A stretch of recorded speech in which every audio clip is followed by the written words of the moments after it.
Wathoda police Thane हद्दीत नियमित patrolling सुरू असताना पोलिसांच्या निदर्शनास आलेत की एक तरुण मोटरसायकलवर भरधाव वेगाने रस्त्यावर स्टंटबाजी करीत होता.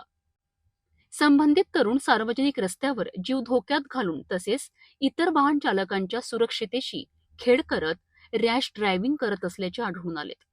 पोलिसांनी तात्काळ त्याचा पाठलाग सुरू केला. काही अंतरावर जाऊन संबंधित इसमाला पकडण्यात यश आलेत.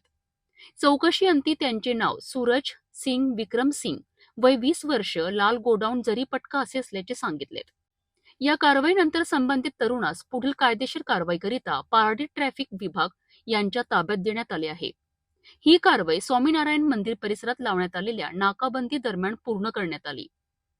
पोलिसांकडून शहरातील नागरिकांना स्पष्ट इशारा देण्यात आला आहे की सार्वजनिक रस्त्यांवर स्टंटबाजी, रॅश ड्रायव्हिंग आणि इतरांना धोका निर्माण करणाऱ्या प्रकारांना अजिबात सहन केले जाणार नाही. अशा प्रकारांवर कडक कायदेशीर कारवाई केली जाईल.